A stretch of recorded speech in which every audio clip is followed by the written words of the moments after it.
Om, selamat sore. Pada sore hari ini kita akan mempelajari pelajaran sekolah Sabat.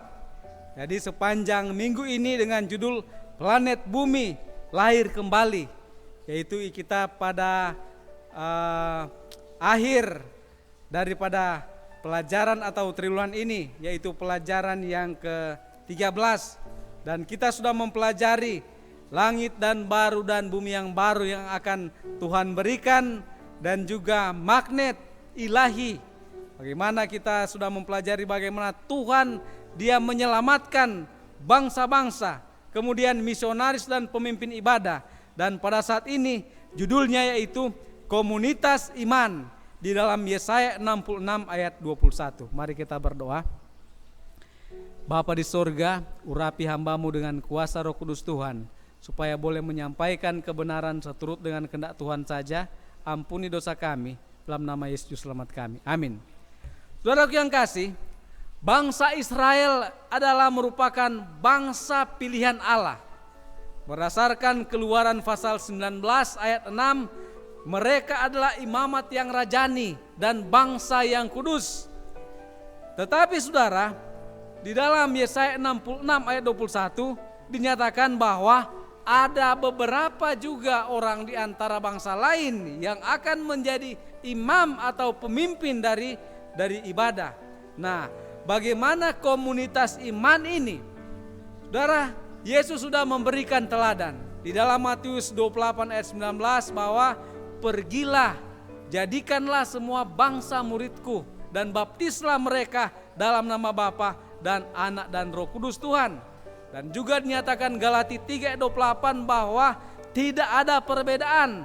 Semua orang yang menerima Kristus sebagai juru selamat, mereka itu adalah keturunan Abraham.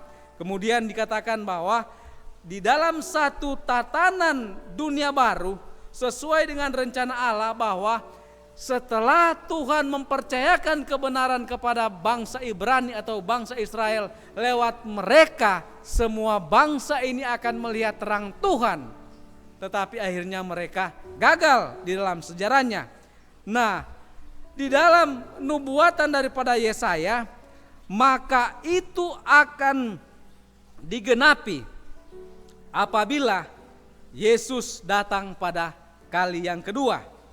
Dan selanjutnya dinyatakan bahwa di dalam 1 Petrus 2 ayat 9, firman Tuhan menyatakan bahwa kamulah bangsa yang terpilih, imamat yang rajani, bangsa yang kudus, umat kepunyaan Allah sendiri, supaya kamu memberitakan perbuatan-perbuatan yang besar dari Dia, Yesus, yang sudah memanggil kamu dari kegelapan kepada terangnya yang ajaib. Oleh sebab itu, perumpamaan di dalam Matius pasal 20 ayat 1 sampai ayat yang ke-16 dinyatakan di sana ada orang yang datang bekerja pada pagi hari, melambangkan orang-orang Yahudi. Ada yang datang pada jam 10, jam 12, jam 3, jam 5. Upahnya sama, keselamatan itu sama.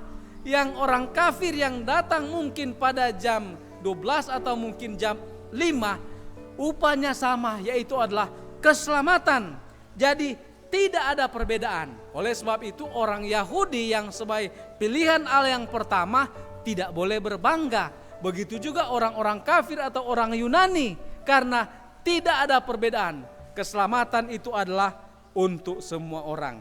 Oleh sebab itu di dalam terang salib, amanat pemberitaan Injil itu diberikan kepada setiap orang yang telah menerima Yesus Kristus sebagai juru selamat. Saudara dan saya sudah menerima Yesus Kristus dengan baptisan 3 kuasa yang besar, Bapa, Anak dan Roh Kudus, dan mereka akan bekerja untuk keselamatan saudara dan saya, dan kebenaran itu harus saudara dan saya bagikan kepada orang-orang di sekitar kita. Dengan demikian banyak jiwa-jiwa yang akan dimenangkan pada waktu kedatangan Tuhan. Maka komunitas iman, semua yang diselamatkan akan menjadi raja-raja, penguasa, dan menjadi imam-imam.